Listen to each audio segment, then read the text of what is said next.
Hello, welcome back to channel once again. जैसा कि मैं एक्सपेरिमेंट से रिलेटेड सारे ही वीडियोस आपको अवेलेबल कराने वाला हूँ इस चैनल पे।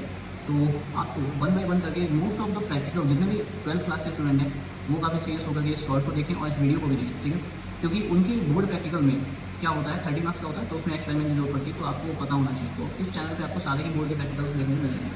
आज मैं एक छोटी सी चीज़ आपको बताने आया हूँ। जितने भी नाइट्रेट के सॉल्ट होते हैं जो एसिड और बेस की रिएक्शन से बनते हैं, तो जितने भी नाइट्रेट के सॉल्ट होते हैं उनको जब हम हीट करते हैं तो उसमें क्या होता है, क्रैकिंग साउंड होता है, ठीक है। ये उनकी क्वालिटी होती है, प्रॉपर्टी होती है। जितने भी नाइट्रेट के सॉल्ट होते हैं they all having the cracking sound, ठीक है। तो अगर हमारे पास कोई सॉल्ट रखा है तो हम उसको हीट करके आइडेंटिफाई कर सकते हैं कि वो नाइट्रेट सॉल्ट है या नहीं है। तो आज मेरे पास एक नाइट्रेट का सॉल्ट है, ये लेड नाइट्रेट है। तो इसको हम देखेंगे कि कोई नाइट्रेट का सॉल्ट अगर हीट किया जाता है तो क्या होता है। तो सबसे पहले तो क्रैकिंग साउंड आता है। दूसरा क्या होता है कि उसमें एक रेडिश ब्राउन कलर की गैस इवॉल्व होती है जिसको हम लोग क्या बोलते हैं, नाइट्रोजन डाइऑक्साइड गैस, ठीक है। नाइट्रोजन डाइऑक्साइड गैस के साथ में ऑक्सीजन गैस भी रिलीज होती है, लेकिन नाइट्रोजन डाइऑक्साइड गैस कलर्ड होती है, इसलिए हमको दिखाई जाती है, ठीक है। तो जितने भी नाइट्रेट के सॉल्ट्स होते हैं उनको अगर हम हीट करते हैं तो फिर वो नाइट्रोजन डाइऑक्साइड गैस रिलीज करते हैं, ठीक है। तो हम क्या करने वाले हैं, इस लेड नाइट्रेट सॉल्ट को हीट करेंगे। मैंने 2 स्पैचुलास लेड नाइट्रेट सॉल्ट लिया है और इस लेड नाइट्रेट सॉल्ट को हम क्या करेंगे, हीट करेंगे, ठीक है। तो जितने भी नाइट्रेट के सॉल्ट होते हैं उनको हीट करने के लिए, अभी इसमें कुछ दिख रहा है, नाइट्रोजन डाइऑक्साइड गैस दिख रही है, अभी नहीं दिख रही, तो हम क्या करेंगे, हीट करेंगे। तो any nitrate salt on heating gives the nitrogen dioxide gas which is reddish brown in colour, ठीक है। सो लेट्स स्टार्ट हीटिंग, ठीक है। तो इसको हम लोग क्या कर रहे हैं, हीट कर रहे हैं। अब आप जब हीटिंग का प्रोसेस करते हैं, जब भी केमिस्ट्री लैब में किसी भी चीज़ को हीट करें तो टेस्ट ट्यूब होल्डर का यूज़ करना चाहिए। आप जब भी हीट करें किसी भी सब्सटेंस को लैब में, तो आप क्या करें, हमेशा ही टेस्ट ट्यूब होल्डर का यूज़ करें, because it is very dangerous subject, so you have to be very careful about it, ठीक है।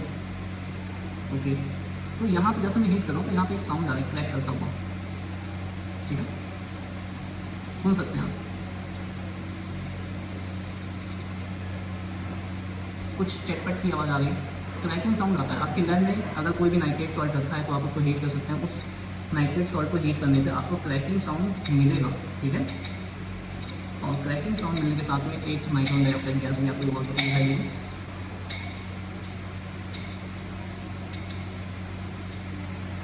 ओके, जैसा कि आप देख रहे हैं यहाँ पे मेरी test tube reddish brown colour की होने लगी है ना।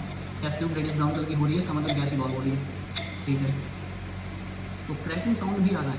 इसका मतलब क्या होता है कि जो नाइट्रेट सॉल्ट्स होते हैं these all having the reddish brown colour gas nitrogen dioxide, और उनसे जो है क्रैकिंग साउंड आता है, ठीक है। इसीलिए क्या होता है कि जितने भी नाइट्रेट्स होते हैं ये सब जो क्रैकर्स होते हैं दिवाली में बनाने के लिए उनका यूज़ करते हैं, ठीक है।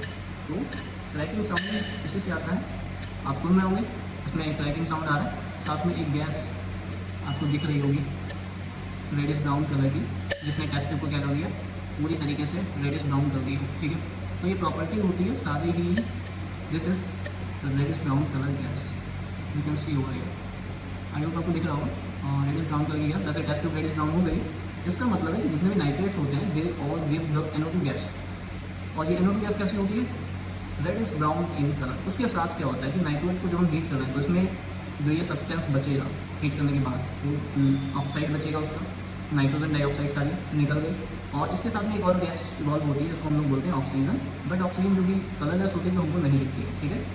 तो यहाँ पे ये एक छोटी सी एक्टिविटी है, ये आइडेंटिफाई करने के लिए अगर आपके पास लैब में कई सारे सॉल्ट रखे हैं तो आप नाइट्रेट सॉल्ट्स को कैसे आइडेंटिफाई करोगे। So this is the heating effect of any nitrate salt when the nitrate salt are heated actually, so they gives the cracking sound, okay. Cracking sound देते हैं, और क्रैकिंग साउंड देने के साथ में उसमें नाइट्रोजन डाइऑक्साइड गैस इवॉल्व होती है, और उसके बाद जो बचता है, मतलब ये जो रिएक्शन हो गई है, रिएक्शन होने के बाद जो बचता है, आप देख रहे हैं रिएक्शन होने के बाद एक येलो कलर का PPT बचा हुआ है। तो ये जो येलो कलर का PPT है ना, ये लेड ऑक्साइड बचा है। तो इस तरीके से केमिकल रिएक्शन ये हो चुकी है पूरी।